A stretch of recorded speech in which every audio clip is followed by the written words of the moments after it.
राजा उस कलाकार से कहता है कि तुम जो मांगना चाहते हो मांग लो, मैं तुम्हारी कलाकारी से बहुत प्रसन्न हूँ। वह कलाकार कहता है कि क्षमा करें राजन, मैं जो मांगूंगा शायद आप वो दे नहीं पाएंगे। राजा अपने आसन से खड़ा हो जाता है और कहता है कि अब तुम मेरी प्रसन्नता को क्रोध में बदल रहे हो। क्या तुम्हें मेरे द्वारा कही गई बात पर संदेह है? अब राजा अपने अहंकार को बीच में लाता है और जहां अहंकार बीच में आ जाता है वहां काम बिगड़ना निश्चित है। फिर वो कलाकार राजा से कहता है कि नहीं राजन, मुझे क्षमा करें, मेरे बोलने का मतलब यह नहीं था, बल्कि मैं तो बस ये कहना चाहता था कि आप इस बात को फिर से एक बार दोहरा दें। दोस्तों, अगर आप अपने मन को नियंत्रित करना चाहते हैं तो यह वीडियो आप जरूर देखें। अगर आप अंत तक इस वीडियो को देखते हैं, ध्यानपूर्वक सुन लेते हैं, तो आप पूरी तरह समझ जाएंगे कि मन क्या है, अपने मन को कैसे समझें और अपने मन को कैसे काबू में करें। दोस्तों, इस वीडियो में आपके साथ हम दो तरह की जानकारी शेयर करेंगे। पहला है कहानियों द्वारा और दूसरा है प्रैक्टिकल में। आपको इन दोनों तरीकों से हम समझाने का प्रयास करेंगे कि अपने मन को कंट्रोल कैसे करें। तो दोस्तों, बिना समय गंवाए चलिए जानते हैं कि अपने मन को अपना सेवक कैसे बनाएं। दोस्तों, अपने मन को समझने और उसे रूपांतरित करने के 6 महत्वपूर्ण चरण क्या हैं? तो सबसे पहले जानते हैं कि अपने मन को कैसे समझें। एक व्यक्ति महात्मा बुद्ध के पास आता है और पूछता है कि हे बुद्ध, अपने मन को काबू में करने और उसे समझने का पहला चरण क्या है, और हम कहां से शुरुआत करें कि हमारा मन हमारे वश में आ जाए? महात्मा बुद्ध मुस्कुराते हुए उसका उत्तर देते हैं कि अपने मन को समझने का पहला चरण है इसके द्वारा दिए गए लालचों की व्यर्थता को देख लेना। जिस इंसान ने अपने मन के द्वारा दिए गए लालचों की व्यर्थता को देख लिया तो उसने इससे मुक्त होना शुरू कर दिया। उसके बाद वह व्यक्ति महात्मा बुद्ध से पूछता है कि हमारा मन जो हमें लालच देता है उसकी व्यर्थता को कैसे देखा जाए? महात्मा बुद्ध कहते हैं अपने अनुभव से, मनुष्य जिस भी गलत कार्य को अति में करता है उससे उसे दुख मिलता है, और यही दुख उसका अनुभव है, और यही अनुभव उसके रूपांतरण का कारण बन सकता है। जिसने देख लिया और वास्तव में देख लिया कि नशा करना केवल दुख है, उसने नशे से मुक्त होना शुरू कर दिया। जिसने देख लिया कि ईर्ष्या खुद को जलाती है और वास्तव में देख लिया, उसने ईर्ष्या से मुक्त होना शुरू कर दिया। तुम्हारा यह देख लेना कि मन, लालच तो हमेशा तुम्हें तृप्ति का देता है, लेकिन तुम्हें यह सदैव अतृप्ति लगता है, और यही अपने मन को समझने का पहला चरण है। दोस्तों, कहानी में आगे बढ़ने से पहले आपको इस एक प्रश्न को समझना आवश्यक है, और वो प्रश्न है कि आप अपने मन को वश में करना क्यों चाहते हैं? क्योंकि आपने यह अनुभव कर रखा है कि आपका मन आपको दुख देता है, क्योंकि आपको अपने मन के लालच बहुत सुहावने लगते हैं। इसलिए आप इन लालचों के पीछे छुपे हुए दुखों को नहीं देख पाते हैं। सिर्फ अपने दुखों को देख लेने से आपका मन आपके वश में नहीं होगा। उसके लिए आपको दूसरा चरण क्या है यह समझना होगा। वह व्यक्ति महात्मा बुद्ध से पूछता है कि हे बुद्ध, यदि कोई व्यक्ति यह जानता है कि उसके मन के लालचों के कारण उसके जीवन में दुख है, तो क्या इसका अर्थ यह है कि वो व्यक्ति पहले चरण पर है? और यदि वह व्यक्ति पहले चरण पर है तो दूसरे चरण पर कैसे जाएगा? महात्मा बुद्ध कहते हैं कि उस व्यक्ति को खोज पर निकलना होगा, किसी ऐसे व्यक्ति की खोज पर जो अपने मन से मुक्त हो चुका है और जिसने अपने मन को जान लिया है, क्योंकि तुम्हारा मार्गदर्शन वही कर सकता है जो उस जगह पर पहुंचा हुआ है जहां तुम जाना चाहते हो। दोस्तों, यहाँ पर एक बात समझनी आवश्यक है कि खोज पर निकलने का अर्थ यह नहीं है कि आप सन्यासी बन जाएं, बल्कि खोज पर निकलने का अर्थ यह है कि कोई ऐसा व्यक्ति खोजना जो आपका मार्गदर्शन कर सके। अब यहाँ पर प्रश्न यह उठता है कि ऐसे व्यक्ति को कहाँ खोजें, क्योंकि आसपास में तो सभी लोग अशांत भरे पड़े हुए हैं।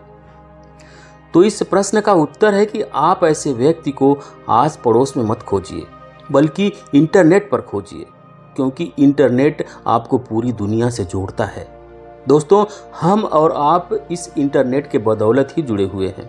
अगर इंटरनेट नहीं होता तो क्या आप मेरी इस वीडियो को देख पाते? नहीं ना। दोस्तों, इस दुनिया में बहुत सारे लोग थे और अभी हैं और हमेशा रहेंगे जो आपका मार्गदर्शन कर सकते हैं। तो चलिए कहानी में वापस लौटते हैं और अच्छे से जानते हैं कि अपने मन को समझने का दूसरा चरण क्या है। वह व्यक्ति महात्मा बुद्ध से पूछता है कि उस व्यक्ति की पहचान क्या है जिसने अपने मन को समझ लिया है और जिसने खुद को जान लिया है। क्योंकि हर व्यक्ति यह दावा करता है कि वह ज्ञानी और बुद्धिमान है, लेकिन वास्तव में ज्ञानी कौन है वह कैसे पता चलेगा? बुद्ध कहते हैं कि यही तीसरा चरण है, और वो चरण है सुनकर सुनना ही अपने मन को समझने का तीसरा चरण है। उसके बाद वह व्यक्ति महात्मा बुद्ध से पूछता है कि क्या यह देख कर पता नहीं किया जा सकता? क्योंकि आपको देख कर ही पता लगता है कि आप एक महात्मा हैं। बुद्ध कहते हैं कि देखने में तो कोई भी व्यक्ति बहुत शांत लगता है, लेकिन भीतर से वह क्या है यह उसके शब्द ही बता सकते हैं। लेकिन ध्यान रहे कि शब्दों पर भी विश्वास एकदम से नहीं करना है। किसी भी बात पर विश्वास आपको तब करना है जब वह तुम्हारा अनुभव बन जाए। महात्मा बुद्ध द्वारा कही गई इस बात को मैं थोड़ा और आसान भाषा में समझाने की कोशिश करता हूँ। दोस्तों, कोई कहता है कि ध्यान करना अच्छा है और कोई कहता है कि ध्यान करना बुरा है। ये दोनों ही अतिया है। अगर आप अभी ध्यान को अच्छा मानते हैं तो आप बहुत जल्द उसे बुरा मानने लग जाएंगे, और यही हमारे मन की चाल है। अब आपके मन में सवाल उठ रहा होगा कि कैसे? तो उसका उत्तर है कि ध्यान की शुरुआत में आपको आनंद नहीं मिलेगा, बल्कि बोरियत महसूस होगी। और आपका विश्वास क्या था कि ध्यान अच्छा है, लेकिन आपको अनुभव क्या हो रहा है कि ध्यान बोरियत भरा है। तो धीरे धीरे आपका विश्वास बदलने लगेगा। पहले आप ध्यान को अच्छा मानते थे, लेकिन अब आप ध्यान को बुरा मानने लग जाएंगे। आप एक अति से दूसरे अति पर पहुंच जाएंगे, और यही हमारे मन की चाल है। हमारा मन हमें अतियों में भटकाता रहता है, और अगर आप ध्यान को बुरा मानते हैं तो आप कभी भी ध्यान करेंगे ही नहीं। यही अपने मन को समझने का तीसरा चरण है। महात्मा बुद्ध कहते हैं कि किसी भी बात पर विश्वास तब तक नहीं करना है जब तक वह तुम्हारे विवेक की कसौटी पर खरी ना उतर जाए, और इसके लिए कर्म करना आवश्यक है, और कर्म ही अपने मन को समझने का चौथा चरण है। अगर आप धन कमाना चाहते हैं तो आपको सही दिशा में कर्म करना जरूरी है। ठीक उसी प्रकार अगर आप खुद को जानना चाहते हैं तो आपको सही दिशा में कर्म करना जरूरी है। वह आदमी महात्मा बुद्ध से पूछता है कि सही दिशा में कर्म करते वक्त इंसान क्या गलती कर सकता है? बुद्ध कहते हैं कि मनुष्य केवल 2 गलतियां कर सकता है। पहली गलती है शुरुआत ना करना, और दूसरी गलती है पूरा रास्ता तय ना करना। और इन दोनों गलतियों के पीछे हमारे मन की चाल होती है। कोई सोचता है कि मैं शुरुआत कल से करूंगा, और कोई सोचता है कि शायद मैं सफल ना हो पाऊं। इन दोनों ही गलतियों को व्यक्ति जागरूकता की कमी के कारण करता है। बिना जागरूकता के व्यक्ति का मन उसे सही दिशा में चलने ही नहीं देता, और जागरूकता ही अपने मन को समझने का 5वां चरण है।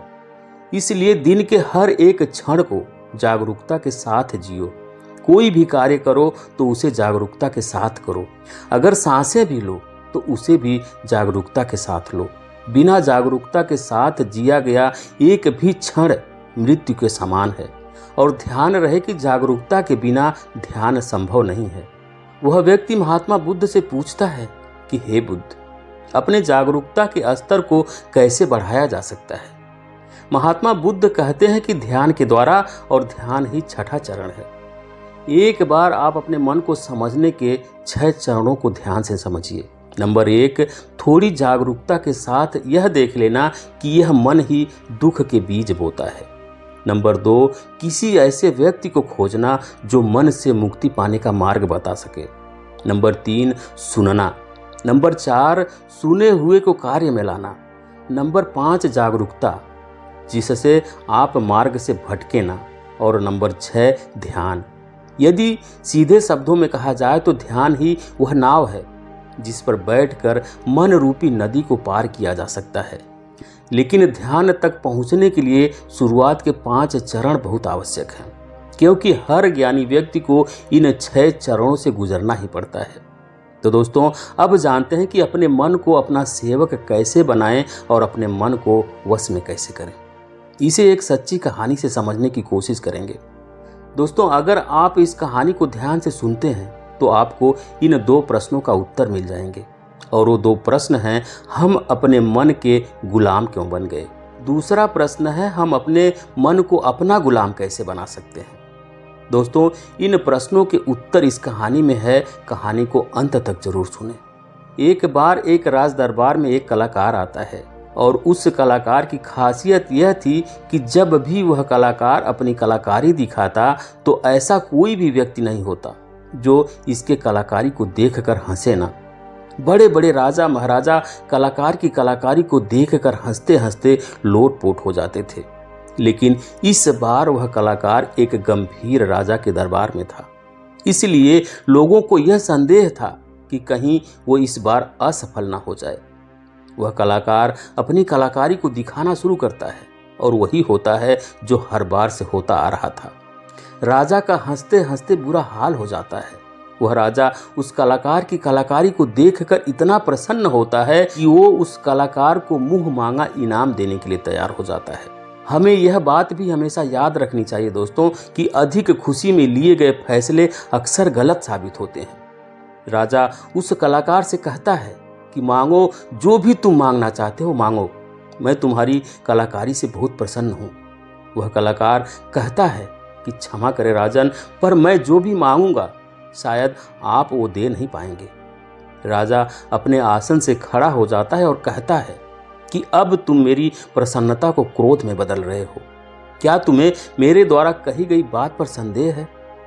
अब राजा अपने अहंकार को बीच में ले आता है और जहां भी अहंकार बीच में आ जाता है वहां काम बिगड़ना निश्चित है। फिर वो कलाकार राजा से कहता है कि नहीं राजन, मुझे क्षमा करें, मेरे बोलने का मतलब यह नहीं था, बल्कि मैं तो बस ये कहना चाहता था कि आप इस बात को फिर से एक बार दोहरा दें। फिर उसके बाद राजा कहता है कि मैं तुम्हें वचन देता हूं कि जो भी तुम हद में रहकर मांगोगे वह तुम्हें जरूर मिलेगा। उसके बाद वह कलाकार कहता है तो ठीक है राजन, आप मुझे 24 घंटे के लिए अपने राज्य का राजा बना दीजिए। उस कलाकार की बात सुनकर राजा मन ही मन सोचता है कि अच्छा है मैंने इसे हद में रहकर मांगने को कहा, वरना ये तो हमेशा के लिए राजा बन जाता। वैसे तो 24 घंटे कोई बड़ी बात नहीं है। और उसके बाद राजा सोच समझकर उस कलाकार से कहता है कि ठीक है, अगले 24 घंटे के लिए मैं तुम्हें राजा घोषित करता हूँ। राजा बनने के 1 घंटे के अंदर ही वह कलाकार, जो कि अब राजा बन चुका था, वह पुराने राजा को फांसी पर चढ़ा देता है और दूसरे घंटे में वह पुराने राजा के सभी भरोसेमंद लोगों को हटाकर अपने भरोसेमंद लोगों को रख लेता है। दोस्तों, आप में से बहुत सारे लोग उस राजा को मूर्ख समझ रहे होंगे, परंतु मैं आपको बताना चाहता हूं कि वह राजा कोई और नहीं बल्कि आप हैं और वह कलाकार आपका मन है। आपका मन आपको थोड़ी सी खुशी क्या दे देता है कि आप उसके पीछे पीछे हो लेते हैं। जो वह कहता है वही आप करते हैं और बाद में आपके हाथ में केवल पछतावा ही लगता है। किसी भी चीज का मजा लेना समस्या नहीं है, बल्कि उस मजे में ही डूबकर अपनी सुध बुध खो देना समस्या है। अब दूसरे प्रश्न का उत्तर समझिए। दोस्तों, हमारा मन हमसे सिर्फ बुरे काम ही नहीं करवाता, बल्कि यह आपसे अच्छे काम भी करवाता है।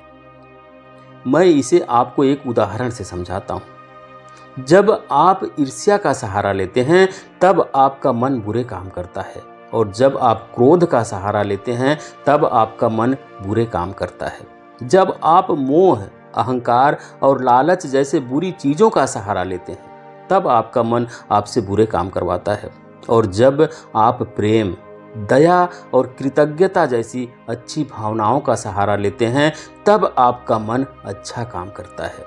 इसलिए समस्या मन नहीं है, बल्कि मन का इस्तेमाल किस तरह से किया जा रहा है, यह समस्या है।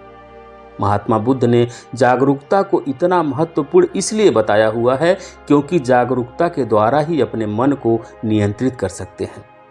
मन को नियंत्रित करने का मतलब यह नहीं है कि आपके मन में नकारात्मक विचार आने ही बंद हो जाएं।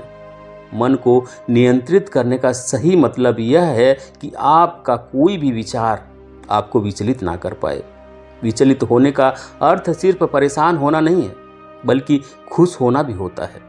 बहुत ज़्यादा खुश होना समस्या नहीं है, परंतु उस खुशी में कोई निर्णय लेना समस्या है। उदाहरण, किसी से कोई वादा कर देना। ठीक उसी प्रकार बहुत ज़्यादा दुख होना समस्या नहीं है, बल्कि उस दुख के कारण कोई निर्णय लेना समस्या है। उदाहरण, आत्महत्या करना। अगर आप पूरी जागरूकता के साथ यह देख पाएं कि सुख और दुख, इन दोनों की अति में कोई भी निर्णय लेना दुख और पीड़ा को जन्म देता है, तो आप आंख बंद करके सुख के पीछे नहीं भागेंगे। और अगर आप सुख के पीछे नहीं भागेंगे तो दुख आपके पीछे नहीं भागेगा, क्योंकि ज़्यादातर लोग जिसे सुख समझते हैं वह दुख की परछाई है। अब लोग इस बात का अर्थ निकाल लेंगे कि हमें सुख का आनंद नहीं लेना चाहिए, जबकि यह निष्कर्ष बिल्कुल गलत है। अगर आप सुख और दुख इन दोनों की अति में कोई निष्कर्ष नहीं निकालते हैं तो आप वहीं रहते हैं जहां आपको रहना चाहिए, मध्य बिंदु पर, जिसकी बात हर बार महात्मा बुद्ध कहते हैं। मैं आपको मन के बारे में एक खास बात बताता हूँ। आपको ऐसा कब लगता है कि आपको अपने मन को वश में करना चाहिए? मैं आपको बताता हूँ। जब आप वो काम कर रहे होते हैं जो काम करना आपके लिए सही नहीं होता है, तब आपको महसूस होता है कि आपको अपने मन को अपने वश में करना चाहिए, मगर आप वो काम फिर भी कर जाते हैं क्योंकि आपको उस काम को करने में मज़ा आता है। उदाहरण के लिए, चुगली करना।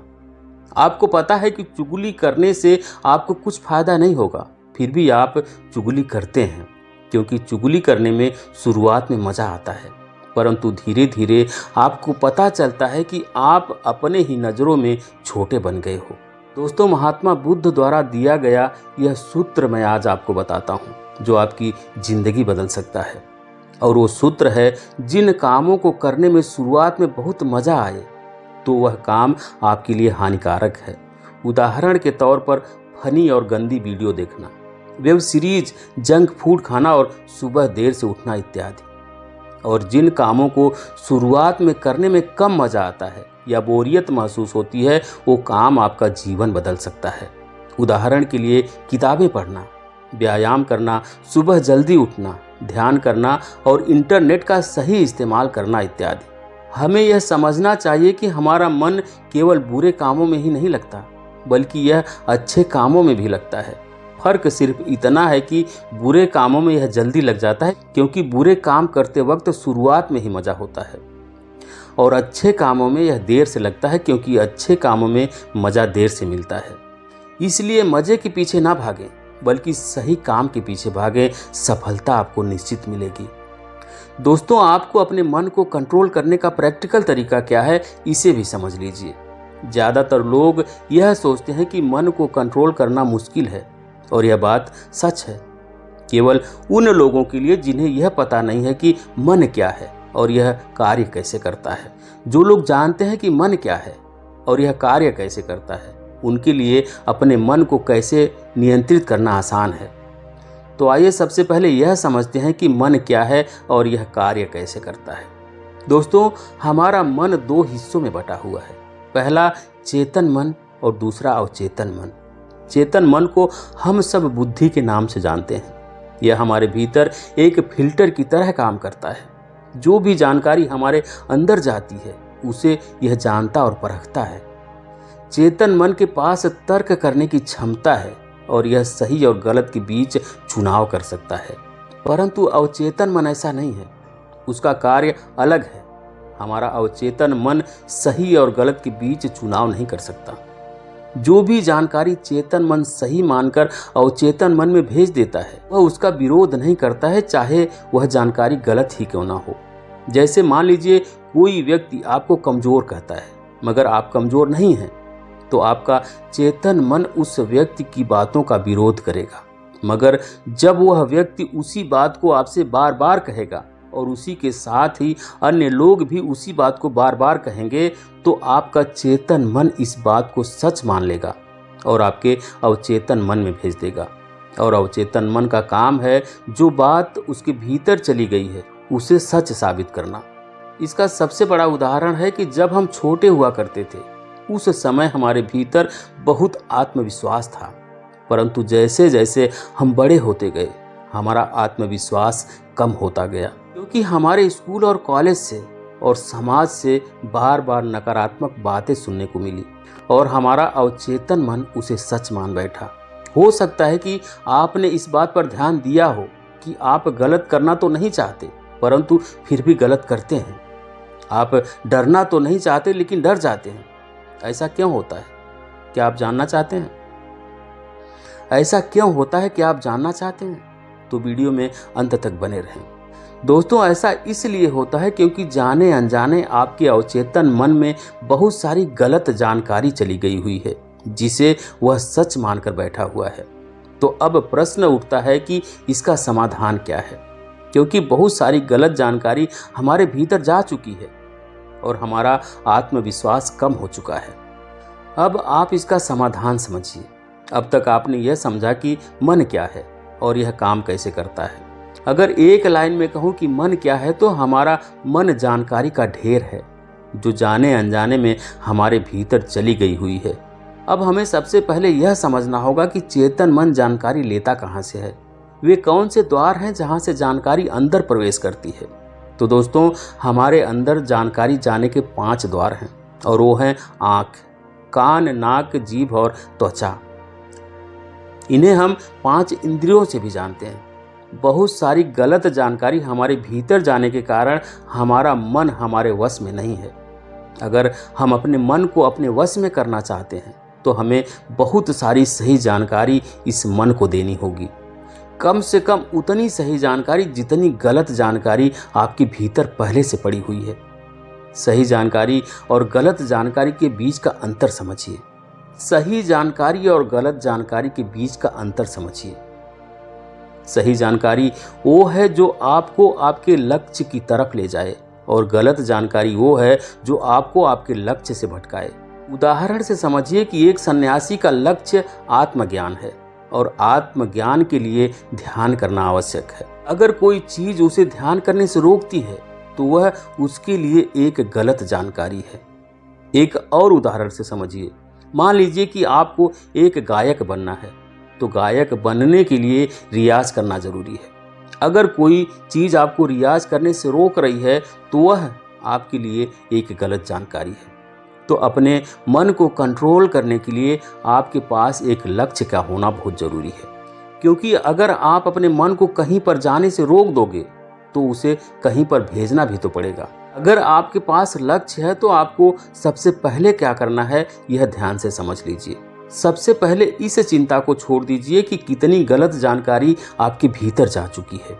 आपको बस इतना करना है कि आपके 5 द्वारों पर, यानी कि जहाँ से जानकारी भीतर प्रवेश करती है, वहाँ पर जागरूकता का पहरा लगा देना है।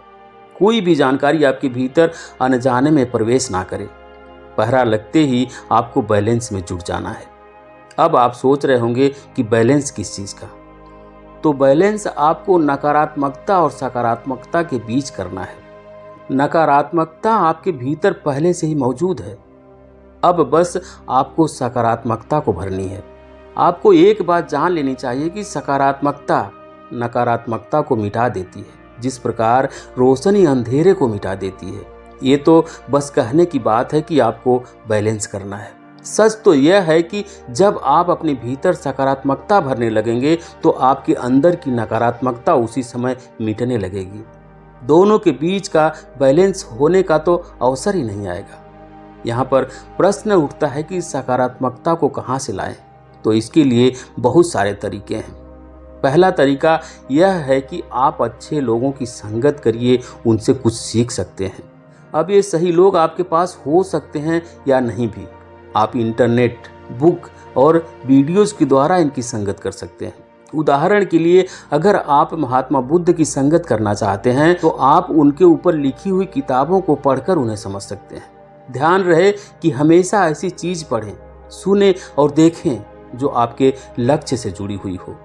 जब आप लगातार अपने भीतर अपने लक्ष्य से जुड़ी अच्छी जानकारी भेजते हैं तो आपके अंदर की नकारात्मक जानकारी को धोकर साफ कर देती है। अभी हमारा मन गलत जानकारी में उलझा हुआ है जो अनजाने में हमारे भीतर चली गई है, जिसके कारण हम अक्सर कहते हैं कि हमारा मन हमारे वश में नहीं है और हमारा मन किसी काम में भी नहीं लगता है। हमें यह समझना चाहिए कि मन हमारा है, हम मन के नहीं हैं। वही सुनो जो आपके लक्ष्य से जुड़ा है, वही देखो जो आपके लक्ष्य से जुड़ा है, वही पढ़ो जो आपके लक्ष्य से जुड़ा है, वही करो जो आपके लक्ष्य से जुड़ा है। अगर आपका लक्ष्य खिलाड़ी बनना है तो आपको वही चीज़ें खानी होगी जो आपको खिलाड़ी बनाए। मन पर नियंत्रण रखने के लिए इंद्रियों पर संयम आवश्यक है और संयम के लिए अनुशासन आवश्यक है और अनुशासन के लिए एक सही निर्णय आवश्यक है जो आपको अभी लेना है। तो दोस्तों, ये थी आज की कहानी। आपको कैसी लगी कमेंट करके ज़रूर बताएं। वीडियो को लाइक करें, शेयर करें और चैनल पर अभी तक नए हैं, चैनल को सब्सक्राइब नहीं किए हैं तो प्लीज़ चैनल को सब्सक्राइब करें, बेल आइकन भी प्रेस कर लें ताकि आने वाली सभी वीडियो का नोटिफिकेशन सबसे पहले आपको मिले। वीडियो देखने के लिए बहुत बहुत धन्यवाद।